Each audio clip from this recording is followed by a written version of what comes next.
Good morning students. आज हम लोग डिस्कस करेंगे double cage induction motor. As you know, induction motor is a very popular motor क्योंकि induction motor का cost very less and maintenance ना के बराबर। ठीक है। So there are some popular application, जैसे कि हो गया reciprocating pump. What is reciprocating pump? जैसे आप लोग देखे होंगे आपका कार गैरेज में जो होता है कार वॉशिंग जो पंप, सो स्टोन काटिंग के लिए हम लोग वाटर यूज़ करते हैं। तो इसमें क्या करते हैं हम लोग, high amount of pressure, low amount of water. Water का अमाउंट क्वांटिटी ज़्यादा नहीं होता लेकिन प्रेशर बहुत ही ज़्यादा होता। Similar types of application reciprocating pump. Similarly जो आपका क्रेन होता है, crane, you all know about this crane, any types of converters and compressor,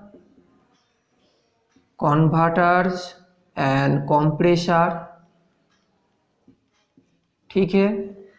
number 4 हो गया रोलिंग मिल, जिसमें हम लोग इंडक्शन मोटर यूज़ करते हैं क्योंकि मेंटेनेंस कुछ है नहीं। It is a very rugged and sturdy machine, very strong machine with least maintenance. ठीक है। लेकिन प्रॉब्लम क्या है, इंडक्शन मोटर जो दो टाइप का था, squirrel cage and slip ring. हम लोग क्या डिस्कस किए थे, इंडक्शन मोटर दो टाइप का होगा, एक होगा स्क्विरल केज, एक होगा स्लिप रिंग। इनमें से इन प्रिमेटिव फॉर्म, मतलब पुराना जो डिजाइन था मोटर का, उसमें क्या था, दो प्रॉब्लम था। Problem number 1, starting current was more, that is why हम लोग स्टार्टर यूज किए थे। एंड सेकेंड प्रॉब्लम क्या है, starting torque is very less. लेकिन for this types of application जिसमें इनिशियली लोड हम लोग कनेक्ट करके रखते हैं, जैसे रेसिप्रोकेटिंग पंप हो गया, इनिशियली आपको हाई फ्लो में वाटर फ्लो करना चाहिए। हो गया rolling mill, initially there should be load, crane use करके, इस्तेमाल करके हम लोग कुछ ट्रांसफ़र कर रहे हैं। So initially there will be heavy load, यानी इनिशियल टॉर्क रिक्वायरमेंट बहुत ही ज़्यादा है। Starting torque should be high, otherwise motor will not start. Very simple.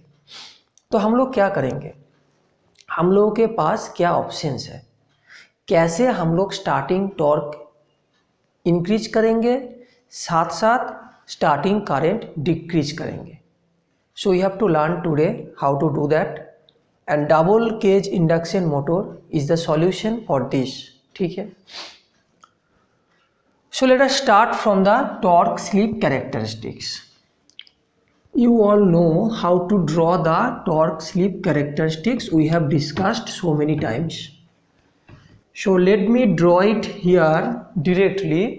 Torque slip characteristics, कुछ ऐसा था, y axis dependent variable torque, x axis independent variable slip, क्योंकि slip is the only variable for the induction motor, याद है ना।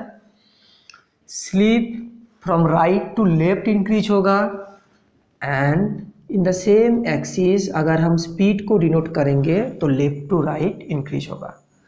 let me take, this is synchronous speed, associated slip is 0। Synchronous speed में आपका slip का value होगा 0। Similarly this is 0 speed and 1 slip. ठीक, अपर slip, नीचे जो लिखते हैं that is speed.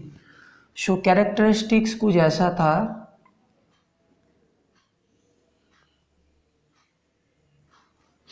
this is maximum torque,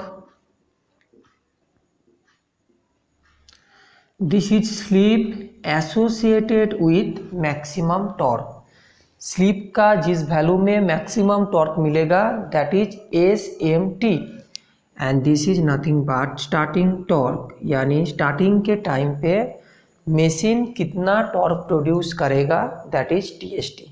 it is a self starting machine, यानी starting torque will be there, but according to the design starting torque can be varied. जिस characteristics हम लोग design करेंगे, जिस कैरेक्टरिस्टिक्स में जो लेकर के अकॉर्डिंगली मेरा स्टार्टिंग टॉर्क चेंज होगा। Now tell me one thing, how to increase this starting torque? We have rotor resistance and rotor reactance. So by changing rotor resistance और rotor reactance हम लोग characteristic shift कर सकते हैं। But as I have told you, reactance is not a term to play with. reactance के साथ related है maximum torque. So reactance हम लोग change नहीं करेंगे। For any induction motor, reactance should be fixed. Got my point? But what is the effect of resistance? Let me increase the resistance. So resistance increase करने से क्या होगा? Will there be any effect in maximum torque? No. Maximum torque में कोई effect नहीं पड़ेगा. So there will be same amount of maximum torque, but slip at which maximum torque occurs will change or increase. यानी suppose this is 0.4, I am taking an approximate value, ठीक है। suppose 0, this is 0.4 slip का value में आपका maximum torque मिल रहा था। Got my point? Now if I increase the resistance, it will change, यानी अभी मैक्सिमम टॉर्क का जो वैल्यू होगा that will be suppose at 0.5 slip. Means ये जो दो कैरेक्टरिस्टिक्स मिला, इसमें रोटो रेजिस्टेंस का value in the second case will be more than first case. Now रोटो रेजिस्टेंस इंक्रीज करने से स्टार्टिंग टॉर्क विल इंक्रीज, साथ साथ स्टार्टिंग करंट भी डिक्रीज होगा, क्योंकि करंट मतलब from the rotor circuit E2 by R2 square SX2 square. तो from this equation obviously you can say resistance अगर इंक्रीज करेंगे तो current will decrease. Very clear, ठीक है ना, right. Now both the purpose can be fulfilled, यानी somehow rotor का resistance, rotor circuit का रेजिस्टेंस अगर हम इंक्रीज करेंगे तो starting torque will increase and at the same time starting current will decrease. Starting torque increase होगा, starting current decrease होगा। लेकिन इसका और भी एक इफेक्ट है। What are the effects? That also I have discussed. That is resistance increase करने से क्या होगा? Rotor copper loss will increase. Rotor copper loss increase, loss अगर इंक्रीज होगा तो overall efficiency will decrease, overall efficiency will decrease. और क्या होगा? Speed regulation will be worsen, मतलब स्पीड रेगुलेशन का भी प्रॉब्लम होगा। स्पीड रेगुलेशन पहले जैसा बेहतर नहीं होगा। ये दो पॉइंट हम लोग डिस्कस किए थे इन द कैरेक्टरिस्टिक्स। अगर कंप्लीट मशीन का जो परफॉर्मेंस अगर दो कैटेगरी में हम लोग डिवाइड करेंगे, यानी starting performance and running performance, तो स्टार्टिंग परफॉर्मेंस के अंडर क्या क्या होगा? Starting current, starting torque. Running performance के अंडर क्या होगा?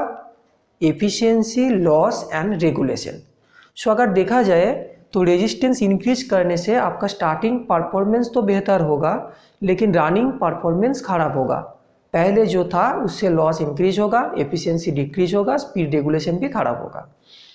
तो अगर समराइज करेंगे तो रेजिस्टेंस इंक्रीज करने का इफेक्ट अगर हम लोग समराइज करेंगे तो कुछ इस तरीके से हम लोग डिनोट कर सकते हैं। Let me right it here in a summarized form।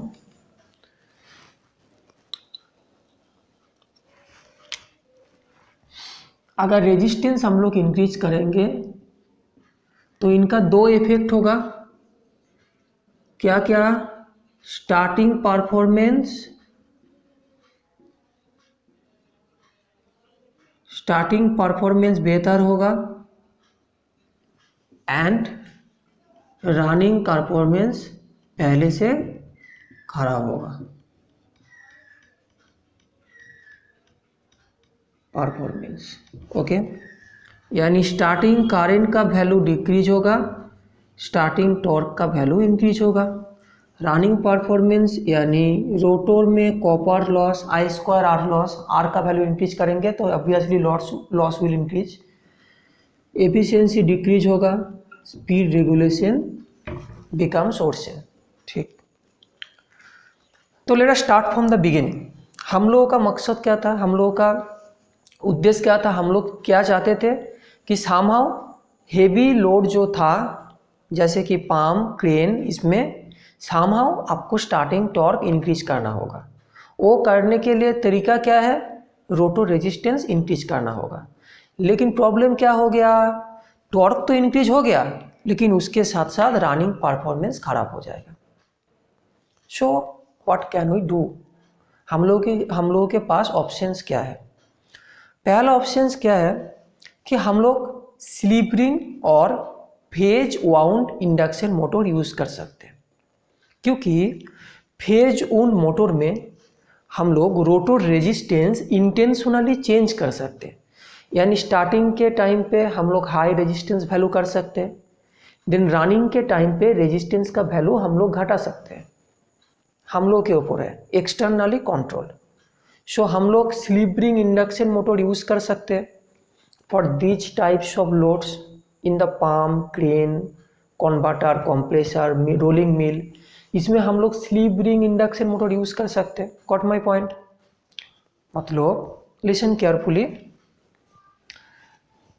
आपको कुछ ऐसा डिजाइन करना होगा ताकि स्टार्टिंग के टाइम पे रेजिस्टेंस का वैल्यू हाई हो एंड रनिंग के टाइम पे रेजिस्टेंस का वैल्यू लो हो जाए। तो इसको हम लोग कैसे कर सकते हैं, we can use a slip ring induction motor, है ना। Suppose this is a slip ring induction motor, so this is rotor, rotor का इंटरनल कनेक्शन स्टार, क्योंकि स्टार ही करना होगा, डेल्टा हम लोग नहीं कर सकते, आई हैव एक्सप्लेन्ड। देन ऐसे आपका एक्सटर्नल रेजिस्टेंस बॉक्स होगा,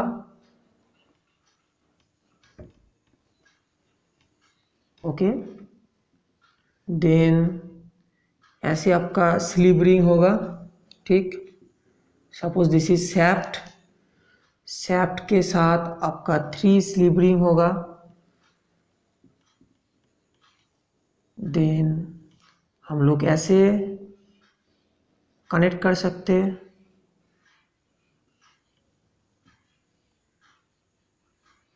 ओके। सो पर फेज हम लोग ऐसे रेजिस्टेंस इंक्लूड कर सकते हैं। दिस इज वेरिएबल रेजिस्टेंस, तो स्टार्टिंग के टाइम पे हम लोग रेजिस्टेंस इंक्लूड करेंगे। देन जो rheostatic arrangement, something like rheostatic arrangement, resistance का वैल्यू बाहर से हम लोग चेंज कर सकते हैं, एक्सटर्नल रेजिस्टेंस बॉक्स। रनिंग हो गया, देन रेजिस्टेंस हम लोग हटा देंगे, डायरेक्टली इसको शॉर्ट सर्किट कर देंगे, इधर डायरेक्टली शॉर्ट सर्किट कर देंगे, याद है ना, हम लोग डिस्कस किए थे। तो this types of mechanism can be used, यानी स्लिप रिंग इंडक्शन मोटर हम लोग यूज़ कर सकते हैं। लेकिन इसमें भी प्रॉब्लम है, क्या प्रॉब्लम है, प्रॉब्लम नंबर 1, कॉस्ट ज़्यादा हो जाएगा, क्योंकि एक्सटर्नल रेजिस्टेंस बॉक्स कनेक्ट करना होगा तो obviously cost will be more. Second, stationary and rotating, this is stationary, this is rotating part, दोनों को कनेक्ट करने के लिए slip ring brass arrangement will be there. जहाँ पे रिंग ब्रास अरेंजमेंट होगा, जैसे डीसी मशीन पे हम लोग डिस्कस किए थे, obviously the maintenance should be high, ठीक।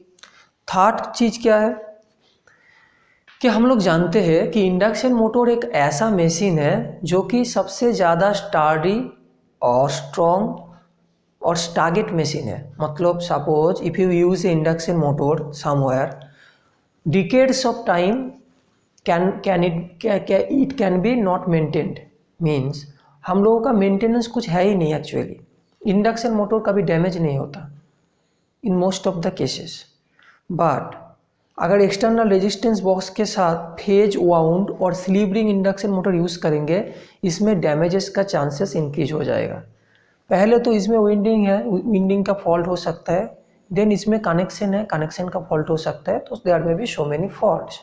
सो ऑब्वियसली द ruggedness और strongness should be decreased. So the sturdiness और द ruggedness, rugged का मतलब जानते हो ना, that will be decreased. That is why हम लोग slip ring induction motor prefer नहीं करेंगे। फॉर सम लार्ज लोड्स कभी कभी स्लीव रिंग इंडक्शन मोटर हम लोग यूज़ करते हैं, लेकिन हम लोगों के पास कुछ ऐसा सॉल्यूशन होना चाहिए जहाँ पे with low cost and low maintenance हम लोग हेवी लोड रन कर पाएंगे। यानी क्रेन में हम लोग मोटर यूज़ करेंगे, सो क्रेन का मेंटेनेंस नहीं होता है।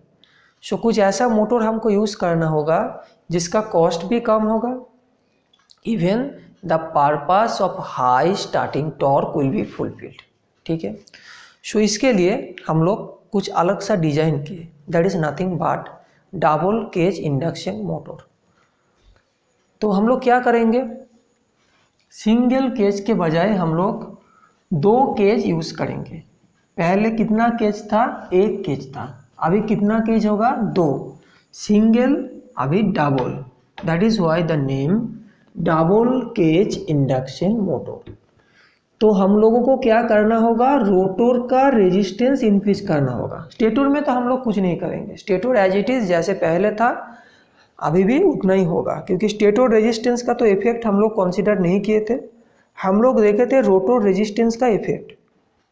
तो रोटर रेजिस्टेंस स्टार्टिंग के टाइम पे हमको इंक्रीज करना होगा एंड रनिंग के टाइम पे हमको डिक्रीज करना होगा। तो इसके लिए हम लोग रोटर का कुछ चेंज करेंगे। तो क्या करेंगे, स्क्विरल केज इंडक्शन मोटर ही हम लोग लेंगे, लेकिन 2 केज वाला। मतलब सपोज दिस इज 1 केज, इसके अंदर में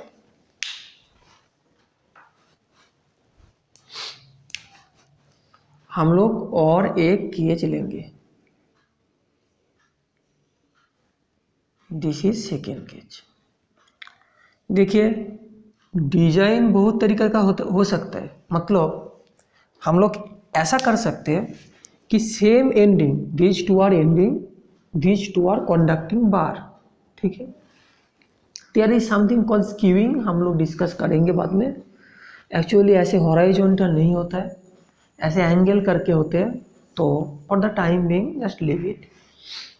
तो हम लोग क्या कर सकते हैं, 2 एंडिंग यूज़ कर सकते हैं, देन सेम एंडिंग यूज़ करके 2 केज हम लोग बना सकते हैं, और सेपरेट एंडिंग हम लोग यूज कर सकते हैं। देखिए जैसे हमने ड्रॉ किए, इसमें देखिए 1 और 2 2 एंडिंग, उसके साथ 1 cage, again blue colour 1 2 2 ending, उसके साथ केज। ऐसा भी हम लोग कर सकते हैं। और हम लोग 2 एंडिंग ले सकते हैं, उसमें से 2 केज हम लोग ज्वाइन कर सकते हैं। ठीक है, यानी स्क्विरल केज हम लोग कैसे मैन्युफैक्चर होता है। पहले ये जो केज है, केज का स्ट्रक्चर हम लोग बनाते हैं, then within the structure molten metal हम लोग पोर करते, डालते ऐसे बाहर से। ठीक, तो हम लोग क्या कर सकते हैं, सेम एंडिंग का जो बार का डेप्थ हम लोग इंक्रीज कर सकते हैं, then within the same depth हम लोग 2 केज के लिए 2 अलग सा मटेरियल डाल सकते हैं। Not understood, right. मतलब सपोज दिस इज स्टेटर। ठीक है, स्टेटर के अंदर आपका रोटर होगा। तो I am just showing the top view, this is stator. Stator के अंदर में हम लोग रोटर रखेंगे। So at this portion just notice here, तो this is 1 ending top view, इधर से हम लोग देखेंगे टॉप व्यू। ठीक है, तो दिस इज 1 एंडिंग, पीछे में और 1 एंडिंग है। तो विद द सेम एंडिंग हम लोग ऐसे स्लॉट बनाएंगे ऐसे, ठीक। देन स्लॉट का 2 पार्ट करेंगे यूजिंग ए स्लिट एक पातली सेपरेटर, ठीक है, जो कि 2 पार्ट में इसको डिवाइड करेगा, ठीक। देन आउटर केज के लिए there will be outer cage, there will be inner cage. जैसे अगर सेपरेटली करेंगे, इसमें भी देखिए this is outer cage and blue colour this is inner cage. Just give some attention here. Outer cage में हम लोग क्या करेंगे, high resistance material, high resistance material use करेंगे, जैसे कि हो गया एल्यूमिनियम, ब्रोंज और क्या हो सकता है, ब्रास। इनर केज में हम लोग क्या करेंगे, लो रेजिस्टेंस मटेरियल यूज करेंगे, यानी कॉपर। और एक चीज आपको देखना होगा, रेजिस्टेंस मतलब रो एल बाई ए। तो क्रॉस सेक्शनल एरिया ज़्यादा होगा तो रेजिस्टेंस कम होगा, क्रॉस सेक्शनल एरिया अगर कम होगा तो रेजिस्टेंस ज़्यादा होगा। तो आउटर केज का रेजिस्टेंस हम लोग हाई रखेंगे। क्यों रखेंगे, ग्रेजुअली विल अंडरस्टैंड। हाई रखेंगे यानी आउटर केज का cross sectional area will be less than inner cage. Outer cage का cross sectional area inner cage से कम होगा। Got my point. नाउ ऐसे 2 सेपरेट केज लेकर के हम लोग डिजाइन कर सकते हैं, और with in the same and ring slit use करके 2 पार्ट में इसको डिवाइड कर सकते हैं। बाहर का जो पार्ट होगा उसमें एल्यूमिनियम यूज करेंगे और ब्रास और ब्रोंज यूज करेंगे, अंदर का जो पार्ट होगा उसमें हम लोग कॉपर यूज करेंगे। यानी अगर स्कीमेटिक डायग्राम हम लोग ड्रॉ करेंगे तो डायग्राम कुछ इस तरीके से हम लोगों को ड्रॉ करना है। Listen carefully, please give your attention here, please dear. तो कुछ डिजाइन कुछ इस तरीके का हमको करना होगा, ऐसे, ठीक है। So within the same slot there will be outer cage। इसमें हम लोग यूज करेंगे एल्यूमिनियम, ब्रोंज और brass. There will be inner cage जिसमें हम लोग यूज करेंगे copper. Cross sectional area of outer cage will be less, cross sectional area of inner cage will be more. क्योंकि रेजिस्टेंस हाई करने का और भी एक तरीका है, मटेरियल चेंज करके कर सकते हैं, लेन चेंज करके कर सकते हैं, और क्रॉस सेक्शनल एरिया चेंज करके हम लोग कर सकते हैं। सो एसेंशियली आपका डिजाइन कुछ ऐसा होगा कि 2 केज लेंगे जिसमें बाहर का रेजिस्टेंस ज़्यादा होना चाहिए, अंदर का रेजिस्टेंस कम होना चाहिए। तो बाहर का रेजिस्टेंस हम लोग ज़्यादा करेंगे, कैसे करेंगे, मटेरियल चेंज कर सकते हैं, यानी रेजिस्टिविटी चेंज कर सकते हैं, लेंथ चेंज कर सकते हैं, और क्रॉस सेक्शनल एरिया चेंज कर सकते हैं। 2 केज का लेंथ अप्रोक्सीमेटली सेम और एग्जैक्टली सेम। तो रेजिस्टिविटी हम लोग चेंज करेंगे, यानी मटेरियल हम लोग चेंज करेंगे, और क्या चेंज कर सकते हैं, क्रॉस सेक्शनल एरिया चेंज कर सकते हैं। सो 2 तरीके से हम लोग रेजिस्टेंस का वैल्यू बाहर केज का इंक्रीज करेंगे। Got my point. Now this is called slit. Now tell me basic operation कैसा था। तो इधर time displaced current in space displaced winding, rotating magnetic field will be produced. State on. Then within this rotating magnetic field हम लोग rotor रखेंगे। Rotor में induce voltage Faraday's law के मुताबिक प्रोड्यूस होगा। रोटोर शॉर्ट सर्किटेड, कैसे? By ending. Ending क्या करते? रोटोर सर्किट को शॉर्ट सर्किट करते, यानी इंड्यूस वोल्टेज प्रोड्यूस होगा तो शॉर्ट सर्किट पाथ में करंट फ्लो होगा। Now current will flow through the outer cage and through the inner cage. ठीक, got my point? So current flow होगा from left to right suppose. So outer cage black, black के थ्रू में भी जाएगा, मतलब from this and from this, through this and through this, ऐसे current होगा। लेकिन हमको क्या करना चाहिए? हमको स्टार्टिंग के टाइम पे रेजिस्टेंस हाई होना चाहिए, यानी करंट पाथ का रेजिस्टेंस हाई होना चाहिए। तो ये दोनों में आपका रेजिस्टेंस किस में हाई है? Black colour outer cage, and किस में लो है? Blue colour. सो स्टार्टिंग के टाइम पे बाहर का जो केज उसमें करंट मैक्सिमम अमाउंट पे फ्लो करना चाहिए, एंड रनिंग के टाइम पे रनिंग परफॉर्मेंस बेहतर करने के लिए आपका ब्लू कलर के थ्रू करंट फ्लो करना चाहिए। तो ऑटोमेटिकली कैसे वाला एडजस्ट होगा? That is the analysis.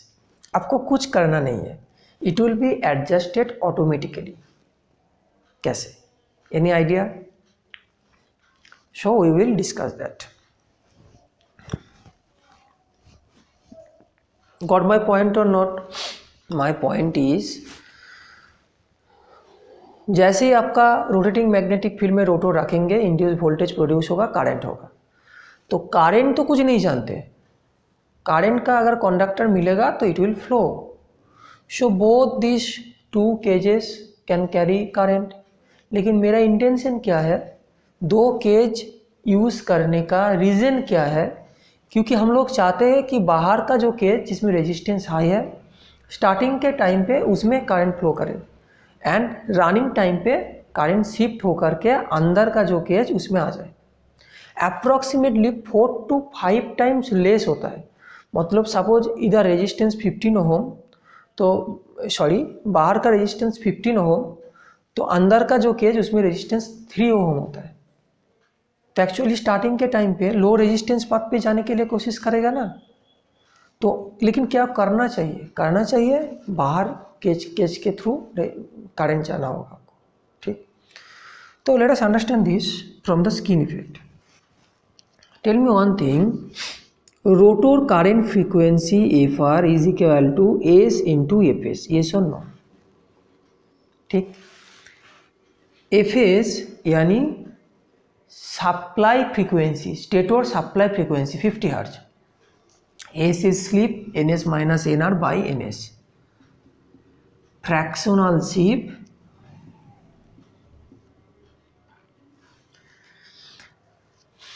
so this is a very beautiful analysis. ना आप लोग क्या जानते हो कि AC करंट के लिए एक सिग्निफिकेंट फेनोमेना हम लोग डिस्कस किए थे पावर सिस्टम में, that is skin effect. Skin effect एक ऐसा फेनोमेना है कि AC करंट एक कंडक्टर के अंदर जब जाएगा तो इंटरनल एंड एक्सटर्नल दोनों फ्लक्स लिंकेज होगा, इंडक्टिव रिएक्टेंस ज़्यादा होगा, ये इंडक्टिव रिएक्टेंस के लिए ऑपोजिशन ज़्यादा होगा, and that is why AC current will tend to flow through the surface. बाहर का जो सरफेस अंदर में नहीं जाएगा, बाहर का सरफेस के अलोंग फ्लो करने के लिए कोशिश करेगा। स्किन इफेक्ट का machine point of view and physics point of view से हम लोग अच्छे से एक्सप्लेन किए थे। There is 1 or 2 videos in the power system class. If you are not मतलब if you don't know the skin effect, please go there and please watch the videos. ठीक है, तो स्किन इफेक्ट एक ऐसा phenomena है जो AC current के लिए होता है। फेनोमेना क्या है कि AC में अंदर में इंडक्टिव रिएक्टेंस ज़्यादा होने के लिए हमेशा करंट बाहर सरफेस के अलोंग फ्लो करते हैं। ठीक, सो सिमिलरली स्टार्टिंग के टाइम पे स्लिप अप्रोक्सीमेटली इक्वल टू 1, क्योंकि rotor speed very less, nearly 0, so slip nearly 1, यानी rotor frequency FS, FR is equal to FS यानी 50 हर्ट्ज। सो 50 हर्ट्ज फ्रीक्वेंसी में स्किन इफेक्ट इज कंसिडरेबल, क्योंकि skin effect always depends on the frequency. So 50 hertz frequency पे skin effect आपको consider करना होगा। तो initially current inner cage में ज़्यादा इंडक्टिव रिएक्टेंस फेस करेगा। If you want to know in detail then please go to the skin effect class, just watch the videos, you will understand this. So inner cage के लिए inductive reactance 2 pi f XL जो था 2 pi f inductive reactance यानी XL यानी omega L 2 pi f L जो था that will be high and reactance will be the only governing factor. क्योंकि 50 hertz frequency skin effect significant, बल्कि आपका बाहर का रेजिस्टेंस ज़्यादा है लेकिन अंदर का रेजिस्टेंस कम लेकिन रिएक्टेंस बहुत ही ज़्यादा हो जाएगा। ओवरऑल इम्पीडेंस बाहर केज का कम है, अंदर का ओवरऑल इम्पीडेंस ज़्यादा। सो करंट कोशिश करेगा बाहर जो केज है उसमें फ्लो करने के लिए। Not understood, let me discuss it. देखिए दो केज है, outer cage inner cage. Starting के टाइम पे स्किन इफेक्ट आपको कंसीडर करना होगा। आउटर केज का रेजिस्टेंस हाई, इनर केज का रेजिस्टेंस लो। स्किन इफेक्ट के लिए आउटर केज का reactance very low compare to inner cage, लेकिन इनर केज का inductive reactance very high. So high very low, low very high.